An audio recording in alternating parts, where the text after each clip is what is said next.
Hello everyone, स्वागत है आपका आपके अपने चैनल परफेक्ट फार्मेसी पे। मैं हूं सुनीता कंवर और आज की वीडियो के अंदर हम लोग डिस्कस करेंगे जो हमारा नवंबर 2022 का 5th सेमेस्टर का फार्मास्यूटिकल जूरिस्प्रूडेंस का क्वेश्चन पेपर है। इसके अंदर क्या क्या क्वेश्चंस एंड किस तरह के क्वेश्चंस जो है वो आए थे। ठीक है, तो ये अभी लेटेस्ट क्वेश्चन पेपर है तो हमें इसको देखना चाहिए एक बार एग्जाम के पहले। अगर हम इसको अच्छे से समझ के जाएंगे एंड इसके अंदर जो भी क्वेश्चन आए उनके आंसर्स देख के जाएंगे तो हमारे लिए बहुत ज़्यादा हेल्पफुल रहने वाला है। ठीक है, तो हमारे पास क्या क्वेश्चन पेपर के अंदर 3 सेक्शन होते हैं, section A, section B and section सी।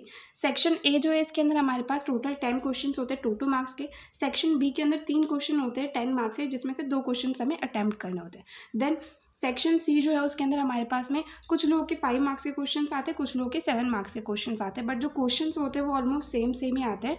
तो इस तरीके से जो हमारा कंप्लीट क्वेश्चन पेपर होता है। सो अब जो ये क्वेश्चन पेपर्स है 5th सेमेस्टर के सारे क्वेश्चन पेपर हम लोग यहाँ पर पहले एक एक करके अलग अलग वीडियोज़ के अंदर देखेंगे। उसके बाद में उसकी जो PDF है वो आपको हमारे टेलीग्राम चैनल पर मिल जाएगी, तो वो चीज़ आप वहाँ जा करके चेक कर सकते हैं। ठीक है, तो सबसे पहले हम लोग देखते हैं कि सेक्शन ए के अंदर जो है क्या क्या क्वेश्चन हमारे पास आए थे। तो सेक्शन ए के अंदर फर्स्ट क्वेश्चन का फर्स्ट पार्ट है शेड्यूल एन।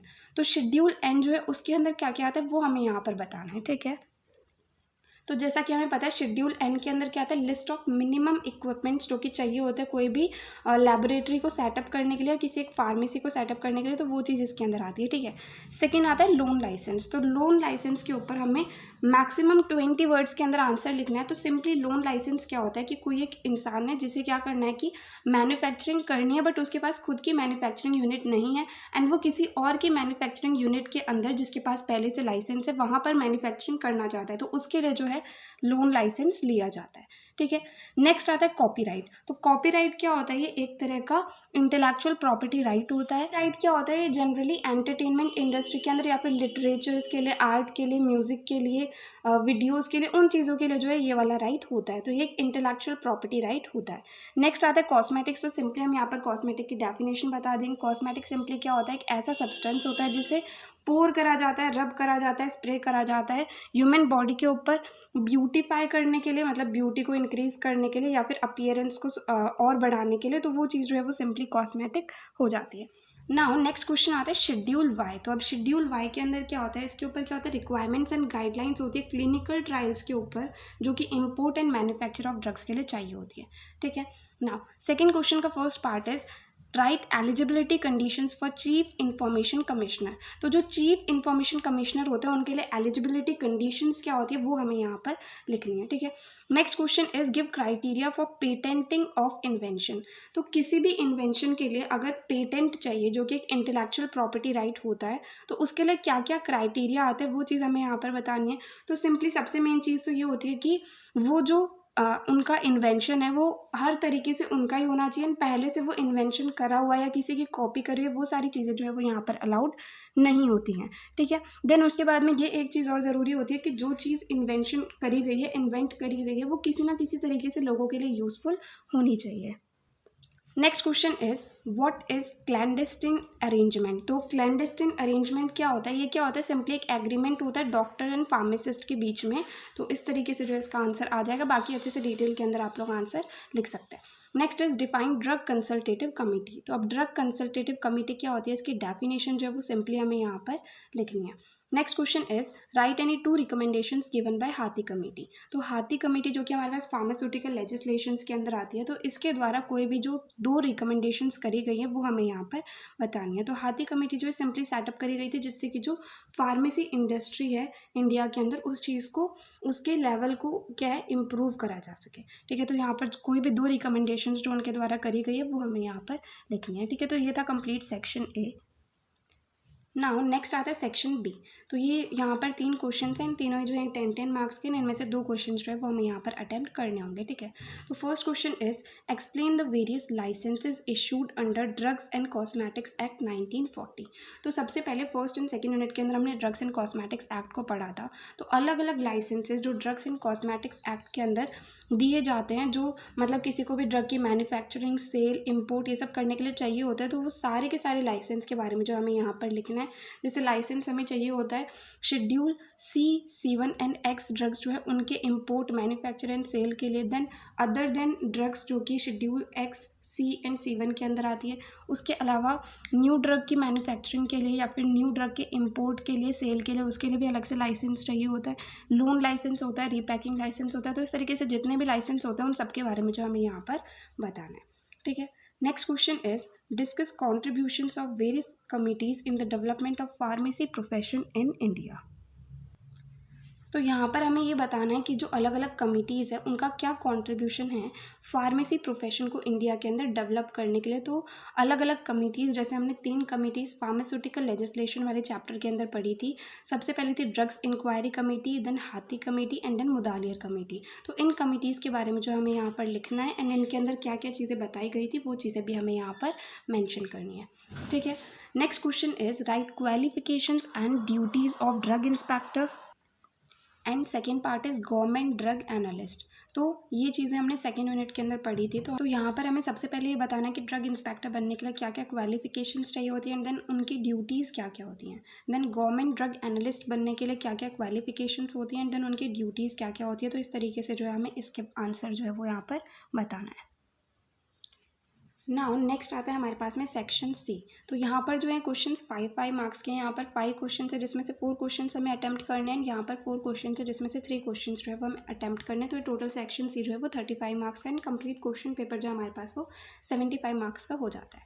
तो अब यहाँ पर हमारे पास में 6 क्वेश्चन का फर्स्ट पार्ट है right a note on national list of essential medicine. तो अब जो national list of essential medicine होती है उसके ऊपर एक शॉर्ट नोट जो है वो हमें यहाँ पर लिखना है।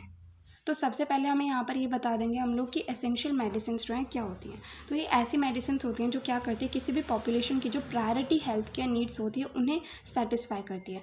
जैसे कि जनरली फीवर हो गया, पेन हो गया, तो इनकी मेडिसिन जो है वो जनरली हमेशा अवेलेबल रहनी चाहिए। तो एनाल्जेसिक्स हो गए, फीवर को ठीक करने वाली मेडिसिन हो गई, ऐसे कुछ जो बहुत ही जनरल एंड बेसिक मेडिसिन होती है जैसे जुकाम, खांसी, इन सब को ठीक करने वाली मेडिसिन। तो ऐसे जो है एक लिस्ट होती है एसेंशियल मेडिसिन की, जो कि क्या होती है कि हमने उसके अंदर पढ़ा था DPCO जो है ड्रग प्राइस कंट्रोल ऑर्डर। वो क्या करते हैं कि प्राइस फिक्स करते हैं एसेंशियल मेडिसिन के लिए, जिससे कि वो क्या है रीजनेबल प्राइस पर सभी लोगों को मिल सके। तो इस तरीके से हम यहाँ पर DPCO के बारे में थोड़ा बहुत एंड देन इन सब चीज़ों के बारे में यहाँ पर लिख सकते हैं।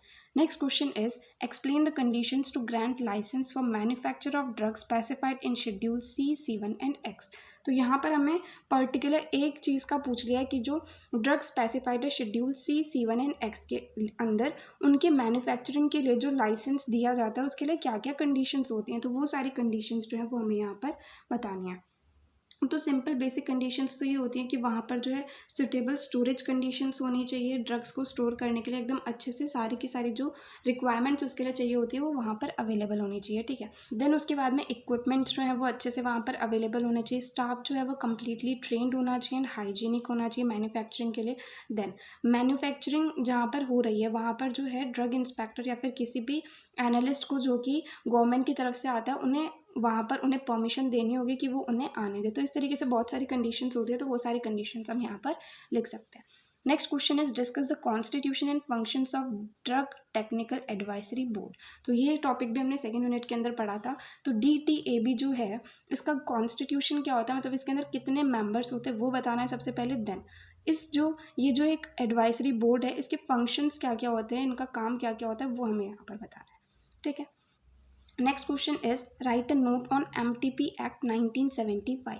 तो जो medical termination of pregnancy act 1975 है इसके ऊपर एक शॉर्ट नोट जो है वो हमें यहाँ पर लिखना है। तो सबसे पहले तो हम लोग ये बता दें कि ये एक्ट जो है ये पास क्यों हुआ था। तो ये एक्ट जो है ये इसलिए पास हुआ था जिससे क्या है कि जो मैटरनल हेल्थ है उस चीज़ को जो है इम्प्रूव करा जा सके। क्योंकि क्या होता है कि बहुत सारे अबॉर्शन जो है वो बिना परमिशन के करा दिए जाते हैं। तो क्या होता है उससे मैटरनल हेल्थ जो है वो बहुत ज़्यादा इफेक्ट होती है। तो उस चीज़ को सही रखने के लिए कि बहुत ज़्यादा जो मैटरनल हेल्थ है वो ख़राब ना हो, इसके लिए जो MTP एक्ट पास किया गया था। अब इसके बाद में कि अबॉर्शन जो है वो गवर्नमेंट के द्वारा वेरीफाइड जगह पर ही होना चाहिए। देन जो रजिस्टर्ड मेडिकल प्रैक्टिशनर है उनकी परमिशन से होना चाहिए एंड उनकी प्रेजेंस के अंदर ही होना चाहिए। देन जो अबॉर्शन है, जो मेडिकल टर्मिनेशन है प्रेगनेंसी का, वो तभी करना चाहिए जब उसके पीछे एक सुटेबल रीज़न हो एंड आरएमपी ने ये सजेस्ट कराओ, मतलब रजिस्टर्ड मेडिकल प्रैक्टिशनर ने सजेस्ट कराओ कि जो एबॉर्शन है वो कराना चाहिए। तो इस तरीके से जो है बहुत सारी चीज़ें हम लोगों ने इस एक्ट के अंदर पढ़ी थी। तो 5 मार्क्स के लिए जितना सफिशिएंट मैटर है, जितना हमें याद है वो हम यहाँ पर लिख सकते हैं। Next question is draw specimen labels for schedule G and H with suitable example. तो सब यहाँ पर हमें क्या करना है कि शेड्यूल जी ड्रग्स जो होती हैं, शेड्यूल एच ड्रग्स जो होती हैं, तो उनके लिए जो स्पेसिमेन लेबल्स होते हैं, मतलब उनके ऊपर जो लेबल हमें लगाने होते हैं, उनके एग्जाम्पल्स जो है वो हमें यहाँ पर बताने हैं। मतलब हमें लेबल जो है वो बना करके बताना है कि शेड्यूल जी जो ड्रग्स है उनके लिए किस तरह का लेबल बनेगा एंड शेड्यूल एच ड्रग्स जो है उसके लिए किस तरह का लेबल बनेगा। तो वैसे तो जैसे जनरल लेबल होता है जो किसी भी मेडिसिन के ऊपर लगता है, उस तरीके से हम बना देंगे। अब मेन इनके अंदर क्या आता है, शेड्यूल जी ड्रग्स के अंदर जो है कि एक कॉशन या एक प्रिकॉशन ये लिखा जाता है कि क्या है कि इस ड्रग को मेडिकल सुपरविजन के बिना यूज़ नहीं करना है। इसे सिर्फ और सिर्फ मेडिकली सुपरवाइज करा गया है कि किसी डॉक्टर ने बताया तभी आप इस ड्रग को ले सकते हैं, बिना डॉक्टर के बताए इस ड्रग को हम लोग नहीं ले सकते, ठीक है। एंड शेड्यूल एच ड्रग्स जो है ये प्रिस्क्रिप्शन ड्रग्स होती हैं। जब तक एक रजिस्टर्ड मेडिकल प्रैक्टिशनर के द्वारा हमारे पास एक प्रेस्क्रिप्शन नहीं है इन ड्रग्स के लिए, तब तक इन ड्रग को सेल नहीं किया जा सकता एंड यूज़ नहीं किया जा सकता, ठीक है। नाउ लास्ट क्वेश्चन का first part is write a short note on institutional animal ethics committee. तो ये चीज़ जो है हमने prevention of cruelty to animals act के अंदर पढ़ा था कि हमारे पास एक इंस्टीट्यूशनल एनिमल एथिक्स कमेटी होती है। तो यहाँ पर हम सबसे पहले तो ये लिख देंगे कि ये कमेटी जो है वो किसके द्वारा बनाई गई थी, तो ये CPC-SEA के द्वारा बनाई जाती है। देन इसके फंक्शंस क्या होते हैं, इसे क्यों बनाया जाता है, इसे बनाया जाता है जिससे कि जो भी एनिमल्स के ऊपर एक्सपेरिमेंट करे जा रहे हैं उन्हें प्रॉपर गवर्नमेंट की परमिशन के द्वारा ही करा जाए। देन इसके बाद में जो इंस्टीट्यूशनल एनिमल एथिक्स कमेटी है, इसके अंदर मेंबर्स कौन कौन से होते हैं, इसका कॉन्स्टिट्यूशन क्या होता है, वो चीज़ हम लोग यहाँ पर अच्छे से बता सकते हैं। Now next question is explain अफीम poppy cultivation as per NDPS act. तो अफीम पॉपी का जो कल्टीवेशन है वो किस तरीके से करा जाता है, देन उसके लिए क्या क्या रूल्स एंड रेगुलेशंस होती हैं एंड उसके लिए क्या क्या परमिशंस चाहिए होती है, वो सारी चीज़ें जो है वो हमें बतानी है NDPS एक्ट के अकॉर्डिंग। मतलब narcotic drug and psychotropic substances act के अकॉर्डिंग जो अफीम एंड पॉपी का कल्टीवेशन होता है वो किस तरीके से करा जाता है एंड उसके लिए प्रॉपर लाइसेंस होना चाहिए। एंड उसके अलावा क्या है कि कल्टीवेशन जो है वो जितनी जगह पर अलाउड करा गया उतना ही करा जाएगा एंड देन उनका जो है कल्टीवेशन होने के बाद में वो जो है एक्सपोर्ट करी जाएगी, तो वो भी गवर्नमेंट को पूरा उसका वे करने के बाद ही जो है एक्सपोर्ट करा जा सकता है। तो क्या होता है कि इनका क्या है, ये narcotic drug and psychotropic substances होते हैं, तो इनका कल्टीवेशन, एक्सपोर्ट, इंपोर्ट सब कुछ जो है वो सिर्फ और सिर्फ गवर्नमेंट की परमिशन के साथ ही किया जाता है, ठीक है। Next question is discuss code of pharmaceutical ethics for pharmacist. तो फार्मासिस्ट के लिए कोड ऑफ फार्मास्यूटिकल एथिक्स क्या होगा वो चीज़ हमें यहाँ पर बतानी है। तो ये कोड ऑफ फार्मास्यूटिकल एथिक्स जो है हमारे पास में यूनिट 5 के अंदर एक टॉपिक है। तो यहाँ पर हम लोग मेनली ये बता देंगे फार्मासिस्ट जो है उसकी जॉब के अकॉर्डिंग उसके क्या क्या रोल होते हैं, देन उसके मेडिकल प्रोफेशन, उसके प्रोफेशन, इन सब के अंदर उसके क्या क्या रोल होते हैं ये हम बता सकते हैं। देन सबसे मेन चीज़ ये है कि कोड ऑफ फार्मास्यूटिकल एथिक्स के अंदर की जो फार्मासिस्ट है उसे खुद से पहले हमेशा अपने पेशेंट को ही रखना होगा, ठीक है। तो इस तरीके से ये सारी चीज़ें जो है हम यहाँ पर लिख सकते हैं। Now last question is write a note on schedule M।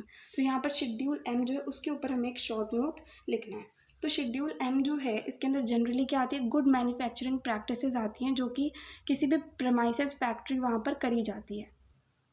मतलब जहाँ पर भी मैन्युफैक्चरिंग हो रही है वहाँ पर क्या होता है, कुछ चीज़ें फॉलो करनी होती है कि वहाँ पर प्रॉपर स्टोरेज कंडीशंस होने चाहिए, जो भी स्टाफ है वो अच्छे से ट्रेंड होना चाहिए, उसकी हाइजीन जो है वो मेंटेन होनी चाहिए, बिल्डिंग वगैरह जो वो इस तरीके से बनाई जानी चाहिए कि उसकी सफाई आराम से हो सके और उसके अंदर फालतू का डस्ट जो है वो ना इकट्ठा हो। देन थोड़ी कुछ ड्रग्स के लिए क्या होता है, एसेप्टिक कंडीशंस भी चाहिए होती है, तो वो चीज़ भी मेंटेन हो। तो इस तरीके से जो good manufacturing practices GMP requirements होती हैं किसी भी चीज़ की मैन्युफैक्चरिंग के लिए, तो वो सारी की सारी चीज़ें जो है वो हमें यहाँ पर लिखनी है, ठीक है। तो ये जो था ये कंप्लीट क्वेश्चन पेपर था नवंबर 2022 का फार्मास्यूटिकल जूरिस्प्रूडेंस का। तो PDF जो है वो आपको टेलीग्राम चैनल पर मिल जाएगी सारे के सारे क्वेश्चन पेपर की, तो वो आप वहाँ जाकर के चेक कर सकते हैं। बाकी अगर आपको इस वीडियो के अंदर कहीं भी कोई भी डाउट आए तो आप कमेंट सेक्शन में पूछ सकते हैं एंड अगर नेक्स्ट वीडियो आप किसी पर्टिकुलर टॉपिक पे चाहते हैं तो वो भी आप कमेंट सेक्शन में बता सकते हैं। सो अगर आपको वीडियो हेल्पफुल लगी तो प्लीज़ आप इस वीडियो को लाइक कीजिएगा, अपने फ्रेंड्स के साथ भी शेयर कीजिएगा एंड चैनल को सब्सक्राइब कीजिएगा। थैंक यू सो मच इस वीडियो को एंड तक देखने के लिए एंड चैनल को सपोर्ट करने के लिए।